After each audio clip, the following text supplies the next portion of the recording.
Hey everybody, welcome back to House of Grey Rabbit. I'm your host as always, Grey Rabbit 80, and with me, as normal, Primetime. How y'all doing?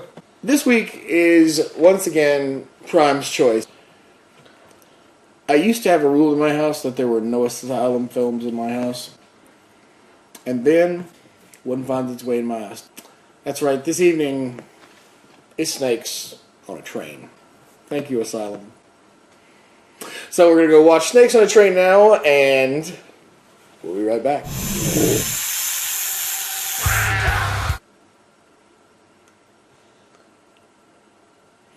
I don't even know if this counts. Like, I know a bad movie when I see a bad movie, and this is just weird. Everything about this Prime was weird. Do you hate me? No, I do not hate you. No, see? I love you. That doesn't make it any better, really. So we were talking about an Asylum film, and if anybody doesn't know what Asylum films are, Asylum is a production company who are famous for, right before a big name movie comes out, they make their version. And their version is usually a lot stinkier. When The Day the Earth Stood Still came back out with Keanu Reeves, they made The Day the Earth Stopped. Transformers were coming out, they made Transmorphers. They made War of the Worlds 2, because the first time wasn't enough. And now Snakes on a Train instead of Snakes on a Plane. And usually these movies come out, or they did come out, in video stores prior to the release theatrically of the real movie. Snakes on a Train. Let's talk about some characters first off. Now, some of these characters that we're going to refer to, we are referring to them as nicknames, because the sound in this movie is so bad, the post-added sound of a train was too much for you to hear what was going on in the scene. True. The girl inflicted with the snake thing is named Alma. Yes. And she's had some stuff going on in her past, and she's been cursed, we say cursed. Yes. We don't know, because it doesn't tell us. And then her boyfriend... I think it's Miguel. Miguel? No, Miguel is the friend from... he's the dude in the green shirt. Yeah. And then there's boyfriend dude, the shaman-looking guy. Yeah. Yeah, see, that she runs away with. Yeah. And then we have, like, the cholos. Yeah. And then we have the surfer dudes. And then we have... The two girls. Then we have the electrical engineer and the chick he meets. Yes. And then the family. The mom, dad, and the little girl. The ticket guy. The conductor. And the crack-smoking engineer. Why they needed to make a scene where you meet him and he's smoking out of a light bulb, I don't know. I have no idea. Then there is the fake Texas Ranger. And the other guy that tries to steal the stuff. Okay, basically that's it. That's the cast of the movie, and those are actually what we referred to them. Because like I said, the noise in this movie is so wrong. Like, I know they filmed scenes with people talking in a tone and a volume similar to what I'm talking to you right now in. But then when you add the tack-tack, tack-tack of the train and the flashing light and everything, and then you have every so often stock footage of a train, it's just bad. And the lights. Well, we'll talk about the rope lights. Yeah, there's some rope lights, guys. So let's talk about plot here. We have Alma. Yes. Who was to be wed to a rich family. Yes. But she ran away with her boyfriend, yes. Right? And because of that, the parents put a curse on her, which involves snakes. Which apparently she regurgitates, and if they're harmed, they're part of her. Yes. That they're trying to get to Los Angeles to meet a shaman to put him back inside of her to make her complete. Not that her boyfriend wasn't enough of a shaman, apparently. Yes. Now he needs his uncle to help. Shaman 2. 2.0. Shaman 2. Electric Boogaloo. So they get on this train. The cholos let him on the train. Yeah. And then the cholos try to rough him up. Then he roughs up the cholos. And some snakes get out. And one guy gets bitten. From there on, for the next, hour of the movie is just like, what the hell's going on? Like, the electrical engineer meets the girl, and they kind of hit it off. One of the girls is muling drugs, and her friend finds out, and they get into a little argument.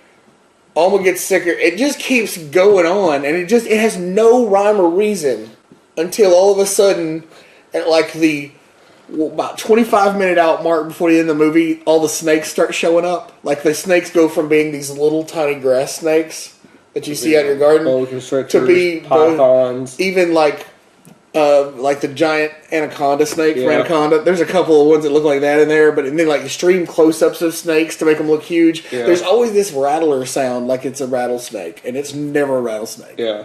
And then to top it off,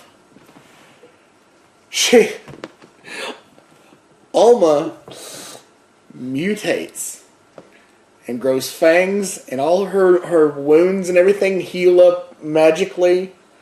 And she gets this bronzy green color to her skin, and she starts to turn into something kind of like a Clash of the Titans. And she eats Shaman Dude, and in literally 45 seconds morphs from a woman to a giant.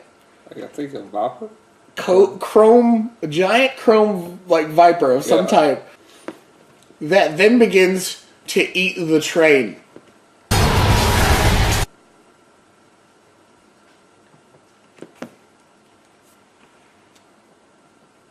Don't bother rewinding. I'll say it again. Turns into a giant chrome viper and begins to eat the train. She ate the train. And then what's... No. You put me through this. You're going to listen to it for a second. Because I have to relay to these people how bad this one was. Because then the people who are alive on the train run for their lives to the back of the train to get away from giant chrome anaconda woman or whatever, viper woman. And here's where it gets bad, is the CGI is like she's eating the train, like she's eating it whole, and they're running, and then it keeps cutting back and forth, and it gets to the point where they're at the back door of the train, and they need to jump, and then with the CGI, the door is like 6 feet off the ground, so like anybody could jump it. But then when it shots to the close-up of them, which obviously, when they made the shot, and when they made the CGI, it was 2 different days. So when you make the actual shot, they're all like, "It's way too hard." It's like 40 feet to the ground, yet they jump it, and they all don't break a leg or anything. And the surfer guy sleeps the entire time. Yeah. One of the 3 surfer guys is a survivor. I think he talked one time in the entire movie. Then he slept the entire film, and then gets out at the end. Easiest job ever. Miguel. Yeah, the best friend. The best friend. Guy in green. Every time I saw him, I thought about Shaggy from Scooby-Doo. You know, it's just the fact that he dressed just like Shaggy from Scooby-Doo. Okay, so he has a bubble, this thing that is never explained. He grabs it, and they run out, and it's about to eat the train, and I guess eat them. Giant chrome viper once again. Snake lady. Ain't Snake Lady. Then he crouches on one knee. Doesn't even say anything. Just holds the bubble, which looks like a dog leash with some hair on it. It's the truth, people. It's the truth. Everything we're talking about, by the way, is true. This happened. I'm Gray Rabbit, and I approve this message. He holds the bubble, and all of a sudden, a giant mushroom cloud whirlwind appears and sucks giant Snake Lady up into the sky, and then it all disappears.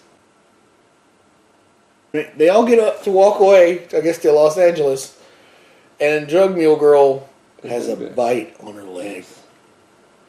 Bum bum bum. Hopefully, no snakes on train 2. So far, it hasn't shown a sequel yet. Keyword yet. If it did, I'd hunt it down like Thanksgiving 2. And destroy every in the desert and burn every damn copy. But I would keep one and make him watch it. I had to ask a lot of questions, and then on top of everything, it just doesn't make any sense. Seriously. Like, I knew it was bad when okay. Asylum. What were you thinking? And I know what they were thinking. Like, That's all they were thinking. And that's what happens, though. And this movie had a budget of $1 million. $1 million. Which pretty much was probably all the snakes. I guarantee they had to buy a snake handler, and then they had to buy all the snakes. And probably the train was probably part of the budget. Yeah, because everything else was just... And the light rope. The rope light. Yeah, let's talk about the rope light. I didn't notice it at first. I didn't either. But until I pointed it out. Yeah. It's like... I didn't notice until you said something the two girls, the one, is talking to the cop and all that, and the other part of the train, and then the other one was told to stay behind, and she's getting worried, and she hears a scream in the distance. She gets up to go check on her friend, and she has to pass from the dining car through the bar car into the other car. Yes. And as she gets up, there's obviously been just like rope lighting that you can buy for like $15 at Walmart has been draped in the background, I guess, to make it look more fancy. And then, as it goes into the bar car, it's just been haphazardly wrapped or laid on the windows. Not even done nicely. Yeah, like it. So there was your $15 of the $1 million budget. Oh wow! I feel like I need to have my brain scoured out or something. I mean, like Scotch-Brite pad and just get in there real good. Oh wow! So are you ready to rate? Yeah, I'm ready to rate it. I'm going to name it. It'll be bad. It always is. It's never a good rating. I'm going to maybe you would do something nice. Not for this one. You're going to have to do something crazy for me to give you a nice rating. In my impression, Snakes on a Train gets one crappy CGI giant snake lady eating a train out of zilch. Because there's no way I would force someone to watch this. And by the way, we got this one for free on TUBITV. That's TUBITV, a free app that you can get on pretty much any of your devices. Trust us, they have better movies. We tend to just make it, we really push Tubi because we really love Tubi and everything, but we watch the trash at the bottom of it. We don't ever watch the good stuff, Well, we do watch the good stuff, but we don't talk about it. So, but one giant chrome snake lady eating a train out of nothing. That's what this film is. It should be on a shelf right beside Thanksgiving 3. They should be sold in a 2-pack. If that gives you anything. What are you going to rate it? 1. Just one? Just one. Just one. No creativeness about it. Nope. Just one. Just one. Maybe next week we'll actually watch a good movie. No. There's a reason why we watch bad movies. So we can suffer. We're glad it's for punishment. That's what it is. I'm assuming the next week's going to be bad. I got to pay you back. Dude. Thanksgiving 3. 2 movies in a row. I've got to find something horrendous. Okay. So, if you've ever watched Snakes on a Train, if you go out and watch Snakes on a Train, if you own Snakes on a Train, I want to find out how many people out there actually have a copy of this crap. So, if you do, please leave a comment down below telling us about it. And don't forget to subscribe if you haven't already. And as always, punch that like button right in the face for us. Also, we want to talk about our guest star idea. So I put up a discussion, and one of the things it said was, do you want to be a guest star? And we've got some people that want to be guest stars. If you want to be a guest star, just contact one of us. You can contact us at houseofgrayrabbit@yahoo.com. That's our email address. You can also look for us on Facebook and Twitter. And just let us know why you want to, or is it a certain movie you want us to do when you come? We've already had Duncan. Duncan was our first guest star, and we've had a couple of more people that want to be guest stars, which is fine. And that's great. Also, I want to thank everybody that's subscribed in the last 4 or 5 days. We jumped up I think we're up to 10 subscribers now. I think we went to 11 last time I checked. I'm not sure. As of this taping, it's I believe at 11. But we had insurgents over the weekend. A lot of people just all of a sudden subscribed, which is awesome. So, that's just we're blown away. At our 11 subscribers. Woo! So anyway, this has been Snakes on a Train, guys, from House of Gay Rabbit. And as always, be seeing you.